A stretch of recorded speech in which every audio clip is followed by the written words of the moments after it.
Yo, yo, yo, yo, what up, what up?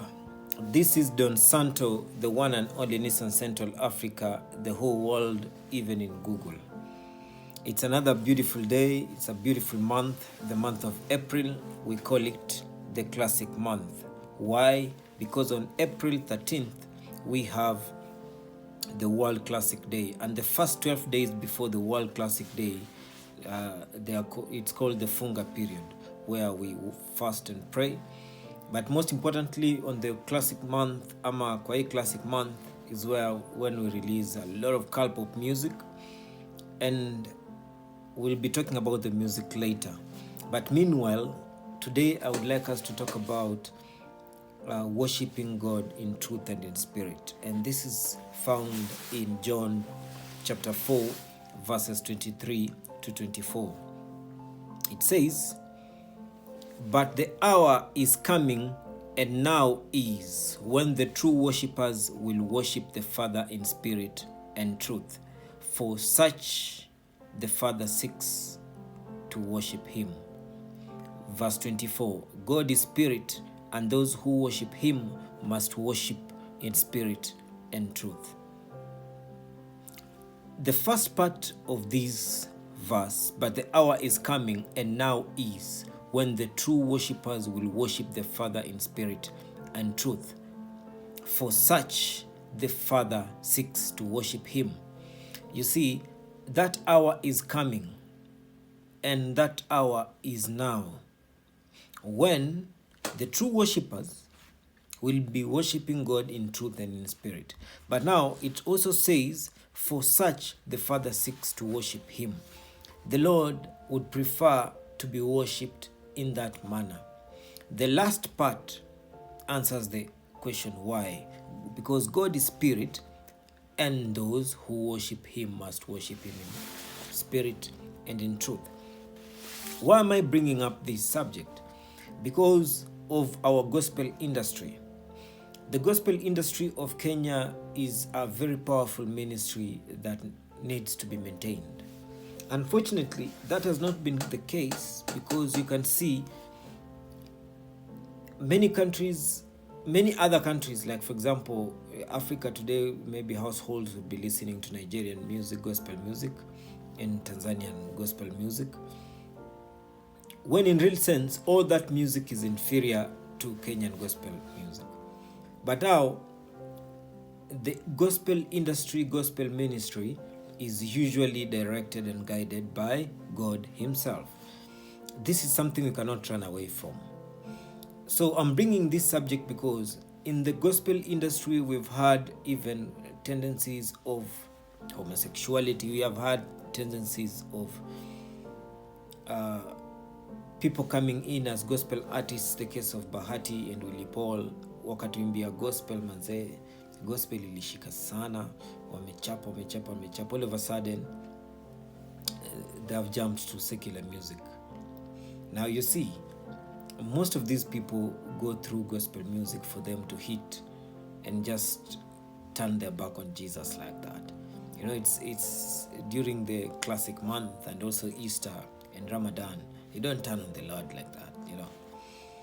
And it so happens that when we are doing these things, it affects the body of Christ. Like for example, we've had pastors these pastors have decided that they are going to brainwash people, you see. And they are also going to be making money from the people and promising them some blessings that would come one day. You know, they only have to have faith. Prosperity gospel, but they themselves are prospering. Which is a good thing to prosper, but also there is how faith teaches us to be and what prosperity is. Like the classic duty says, success is through teamwork, and teamwork is the thorough conviction that nobody makes it until everybody gets it. You find that huyu ni pastor, you have decided that you take somebody's mother who is 50 or 60 years to carry you on the back. I think you saw that photo. This pastor, I don't know what he promised the crowd and even this mama. There are no blessings you're going to get from being a punda, you know. Which blessings are you going? You're enslaving yourself, you see. Wake up and get out of this shit. And I don't know why these cases are a lot of about women, because women pray for the society. Women are mothers of the society. So where faith is involved, they want to get involved, I think, for the sake of the society. But now we have these Wangwanas and Kalulus who have decided now they are going to take advantage. Another one has decided to call himself even Jesus. Now, Yesu Wa Tongaren. Hey, Tasa, after calling himself Jesus and even meishing some beard, I don't know, what is this thing about everybody has to have a beard? Do you want to tell me God prefers only the beard gang? We are going with the painting, and then this guy is coming with the beard and telling us he's Jesus. And who are Kenyans? Kenyans have decided now to poke the bear and smoke out. I usually say use selective honesty to smoke out the dishonest. Now Kenyans have decided now this Easter they want to test the Jesusness of Yesu Wa Tongaren. So tumesikia kwamba the guy is at the police station fearing for his life because they want to crucify him. They wanted to crucify him today. Yes. And then I've also heard Atum has been saying that people are coming to his place, including nani ilikuwa Muislamu ama ulisema nini? Muislamu. Alifanya nini? Alikam na kuja ongea kwa nguvu bwana. Alikuja na msusumari na nini? Nyundo. Msumari na nyundo. Kufanya nini? Kitaka kumsusulubisha pia. And now there's a Muslim who came with the kanzu, full with the kanzu and with the hammer and nails. They wanted to crucify this guy. So, which kind of Jesus fears death like this? Until now he's at the police station. Where are the wives? Okay, at least Mary could not resurrect. But now this Jesus fears death, bwana.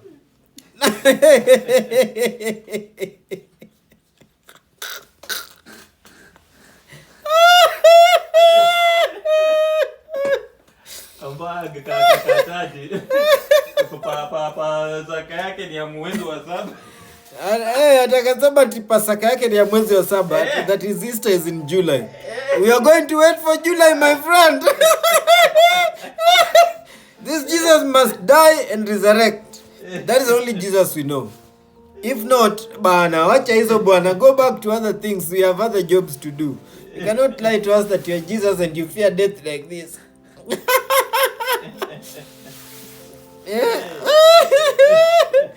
Hey, watu sijui ni miadarati gani mnatumia. Lakini hebu mnipatie mimi pia ni test. So you see, our gospel industry, the ministries, they cannot be where they are supposed to be, and God cannot even participate in them if we continue not worshiping him in truth and in spirit.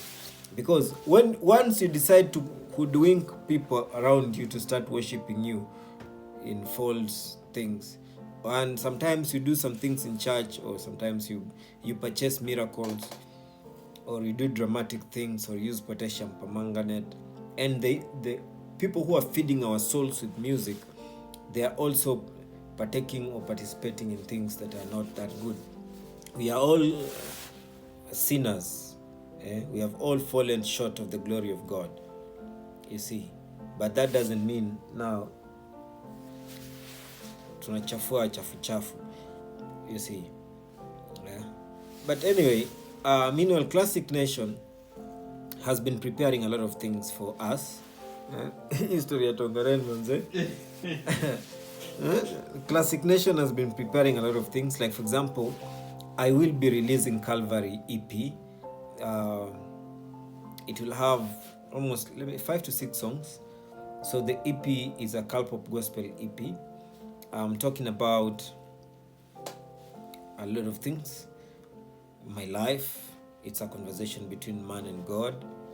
You see, so Meanwhile, we are trying to at least come up with something that he will be able to communicate the love of God and the love of people to people, people to God, because at the end of the day, these are the things that we need.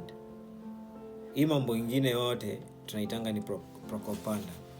So follow me at Classic Nation, all every handle. Follow, that is the record label. Follow me at King Don Santo. And also we are having another artist who is releasing an EP is called Blessed Paul. Also this classic month, he's releasing Kali EP. Follow at the Blessed Paul across all social media. On my YouTube, follow youtube.com/Don Santo or at Don Santo. Hapo tumepatana. So meanwhile, hashtag Team Santo, hashtag Calvary the EP, hashtag Classic Nation, hashtag Calpop.